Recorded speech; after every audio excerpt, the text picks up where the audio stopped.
हे welcome back. आप सभी कैसे हैं? जो भी लाइफ के इस प्लेटफॉर्म पर आज हमारे साथ है न्यू गेस्ट, और सर का नाम है डॉक्टर AK श्रीवास्तव।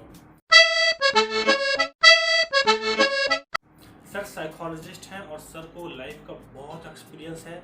सर के साथ बहुत सारे लोग अपनी लाइफ में मिले हैं और बहुत कुछ सीखा समझा है। आज हम लोग कुछ नया करने वाले हैं। ये पूरा वीक एक नए चीज़ों को लेकर होने वाला है। तो सर अभी भी कुछ बताएंगे। और जैसे कि हम सभी लोग जानते हैं कि हमारी डेली लाइफ में हम लोग कई बार एडजस्ट नहीं कर पाते हैं। बहुत टाइम ऐसा होता है कि हमारे पास सब कुछ होता है, लेकिन उसके बाद भी हम हैप्पीनेस फील नहीं करते हैं। So we both are psychologist and sir have lots of experience. So if you have any question, तो आप भी जो ये नंबर स्क्रीन पर आ रहा है व्हाट्सएप का, इस पर आप अपना क्वेश्चन सेंड कर सकते हैं। हम लोग इसके बारे में नेक्स्ट सेशन में आपको आंसर्स देंगे। ओके, तो सर अपने बारे में थोड़ा सा आपको बताएंगे कि सर का एक्सपीरियंस क्या रहा है। उसके बाद और डिस्कशन होगा, तो आप सर से आप खुद ही सुन सकते हैं कुछ। धन्यवाद शैलेंद्र। आज बहुत अच्छा लगा कि ये मौका कुछ कहने का अपने लोगों के बीच में मुझे मिल रहा है। देखिए, लाइफ बड़ी बहुमूल्य धरोहर है। एक्चुअली इसको हम जी नहीं पाते हैं। सबसे बड़ा काम यह है कि एक शेड्यूल बना के हम लोग चलते नहीं है कि हम अपने जीवन को जीना कैसे है। हम शुरुआत एक बच्चे से करें, क्योंकि लाइफ की शुरुआत तो हम बचपन से ही करते हैं। शुरुआत होती है वहाँ से। हाँ, बचपन से शुरुआत होती है। तो बच्चा क्या कर रहा है, क्या नहीं कर रहा है, इसके बारे में हम लोग सोच नहीं पाते हैं। बच्चे के मन में क्या भावनाएं हैं, उसके मन में क्या छिपा हुआ है, ये पेरेंट्स देखते नहीं हैं। अब तो खैर थोड़ा अवेयरनेस आ गई है, लेकिन शहरों में, ये शहरी कल्चर में तो बहुत है, लेकिन जो टाउनशिप में है या रूरल कल्चर है, वहां पर भी इस तरह की बातें आज भी हैं कि लोग अपने बच्चों को पहचानने की कोशिश करते ही नहीं। बच्चे में अगर कोई क्वालिटी है तो उसको समझने की कोशिश करनी चाहिए कि उसका दिमाग किस तरफ जा रहा है, किस विषय की ओर जा रहा है, किस क्षेत्र की ओर जा रहा है। अगर माँ बाप शुरू से ही उस बच्चे पर ध्यान दे दें तो निश्चित रूप से उस बच्चे को एक सही डायरेक्शन मिल जाएगा। यस, सर ने एक पॉइंट बहुत अच्छा बोला है। ये जो बच्चों की बात सर ने कही ना, तो बच्चों की बात इसलिए बोली है क्योंकि लाइफ में हम बच्चे बनकर ही आगे स्टेज में आए होते हैं। तो आज हम जो कुछ भी हैं, हमारा जो भी प्रेजेंट पे बिहेवियर है, हमारा थिंकिंग प्रोसेस है, वो सब कहीं ना कहीं हमारे पास्ट से जुड़ा होता है। तो आप ये मत सोचिए कि हम बच्चे के बारे में बात कर रहे हैं। आपको यहाँ पर बेसिक समझना है कि हमारी जो ग्रोथ हुई है चाइल्डहुड से लेकर अब तक, वो कैसे कैसे हुई है। इसलिए सर थोड़ा इसके बारे में बता रहे हैं कि पेरेंट्स बच्चों को कैसे नहीं देखते हैं और कैसे देखना चाहिए। तो थोड़ा सा आपको अंडरस्टैंड करने की बात है। तो ये एक्चुअली जब बच्चे डेवलप हो जाते हैं, पेरेंट्स के पेरेंटल उनकी अच्छी होती है, पेरेंटिंग उनकी अच्छी होती है, उनका देखभाल अच्छा हो जाता है, उनकी रुचियां जान ली जाती हैं, उनका डायरेक्शन एक मिल जाता है बच्चों का कि बच्चा ये करना चाहता है, तो निश्चित रूप से पेरेंट्स को बहुत आराम मिल जाता है कि हमारे बच्चों को क्या करना है। कोई दिक्कत नहीं है कि अगर बचपन से एक बच्चा छोटा है, 8 साल का है, 10 साल का, बहुत अच्छा तबला बजाता है, तो ये जरूरी नहीं है कि वो तबलची के नाम पर बदनाम हो जाएगा। वो तबला बजाएगा तो जाकिर हुसैन हो जाएगा। ये बात हमारे पेरेंट्स अगर सोचेंगे तो निश्चित रूप से वो बच्चे को एक नई दिशा दे सकेंगे और बच्चे को भी बहुत सेटिस्फेक्शन मिलेगा। होता क्या है कि हम बाल्यावस्था से ही ऐसी स्थिति में आ जाते हैं कि ना तो बच्चे को ये पता होता है कि मैं किस दिशा की तरफ जा रहा हूँ, ना ये पता होता है कि मुझे आगे चल के करना क्या है। चलिए, बाल्यावस्था बीत गया, माँ बाप के डांट डूट से, संरक्षण में हिल्ला हल्ला मचा के बच्चे ने अपना जीवन तो बचपन तो बिता लिया, लेकिन वो आया किशोर अवस्था। तो ऐसी अवस्था है कि न जाने कितनी भावनाएं उसके मन में आती हैं। उन सारी भावनाओं को हम, शैलेंद्र जी भी हमारे युवावस्था में हैं, ये भी किशोर हुए होंगे, निश्चित रूप से इनके मन में आई होंगी तमाम सारी भावनाएं कि ये क्या होता है, ये क्यों होता है, ये कैसे होता है।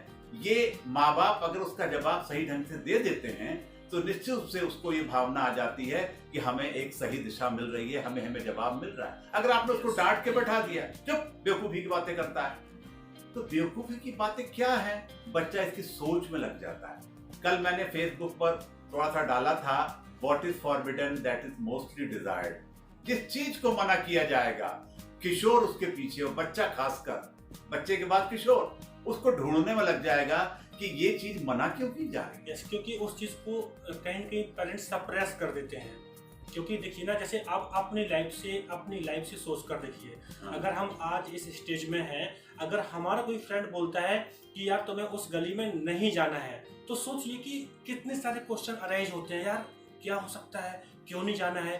तो आप ऐसे ही अपनी लाइफ में, अपनी फैमिली में बच्चों के बारे में सोच सकते हैं कि अगर बच्चे ने कोई क्वेश्चन क्रिएट किया है और अगर आपने उसका एक सेटिस्फाइड आंसर नहीं दिया है, तो सोचिए उसके मन में कुछ ना कुछ चलता है और वही चलने वाली चीजें उसके बिहेवियर को डाइवर्ट करती हैं। फिर आप कहते हैं कि तूने ऐसा कर दिया, तुझे ये नहीं करना था। ये सारी बातें होती हैं क्योंकि उस बच्चे को डायरेक्शन नहीं मिला, जवाब नहीं मिला, वो संतुष्ट नहीं हो पाया, उसको लगा कुछ मामला गड़बड़ है और उस गड़बड़ की खोज में वो हस्बैंड वाइफ के रिलेशन तक को देख लेता है। अरे उसको आप कोई भी तरीके से कह दीजिए, अरे भाई हम घर में बड़े हैं ना, तुम्हारे दादाजी को भी खाना देना पड़ता है, तुम्हारी दादी को भी खाना देना पड़ता है और तुम्हारे पापा को भी खाना देना पड़ता है, मैं सबको सुला के तुम्हारे पास आती हूँ। बच्चे को जवाब मिल जाएगा। बच्चा ये नहीं सोचेगा मम्मी क्या कह रही है, झूठ बोल रही है, सही बोल रही है, लेकिन बच्चे को जवाब अगर ढंग से मिल जाएगा तो बच्चा समझ जाएगा और संतुष्ट हो जाएगा।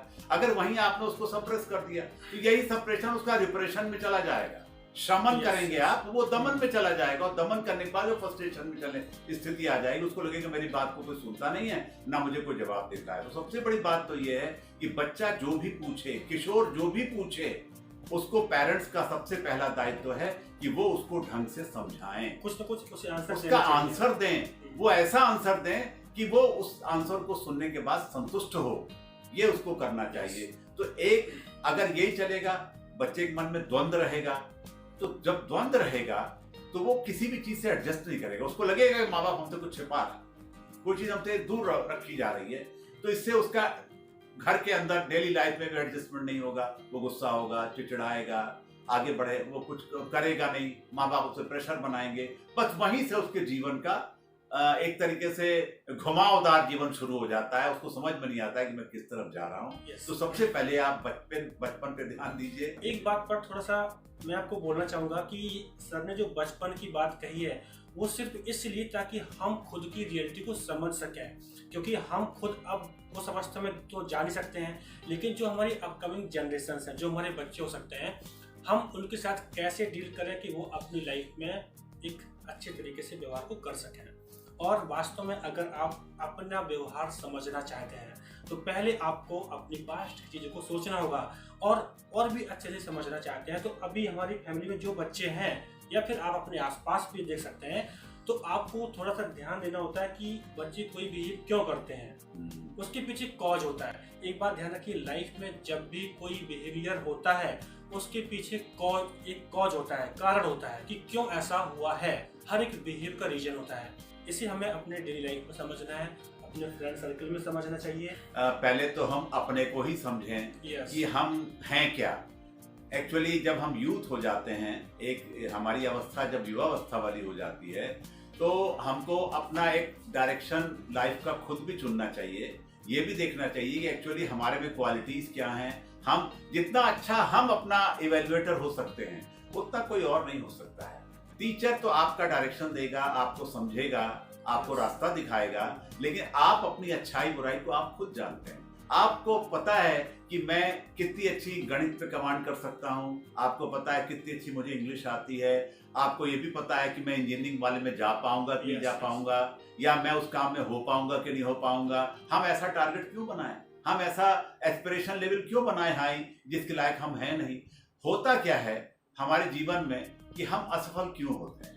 असफल इसलिए हो जाते हैं कि हम अपने टैलेंट को जाने बगैर, हम अपनी क्षमता को जाने बगैर, अपनी परफॉर्मेंस को जाने बगैर हम डिसीजन ले लेते हैं हमें ये करना। क्यों कि शैलेंद्र जी ने ऐसा किया है, शैलेंद्र ऐसा कर रहे हैं, हमें भी ऐसा करना है। अरे भाई शैलेंद्र के पास वो क्वालिटी है, शैलेंद्र के पास वो थिंकिंग है, शैलेंद्र के पास वो स्किल है, शैलेंद्र के पास वो गुण है, इस कारण से वो ऐसा बन पाए। और आप उनकी नकल करोगे, देखिए नकल भी दो तरीके की होती है। एक होता है इमिटेशन, आप उनका अनुकरण कर रहे हैं। लाल बहादुर शास्त्री बहुत अच्छे आदमी थे, प्रधानमंत्री मोरारजी देसाई बहुत अच्छे आदमी थे, हमें वैसा बनना चाहिए। राष्ट्रपिता महात्मा गांधी बहुत अच्छे आदमी थे। ये इमिटेशन है, लेकिन वो तो अच्छी चीज है। आइडियल लेना, उनके आइडियल्स को लेना, ये तो इमिटेशन हो गया। लेकिन आप अच्छा बुरा अपने को जाने बगैर पूरी कॉपी कर रहे हैं, तो ये तो नकल है, हूबहू नकल।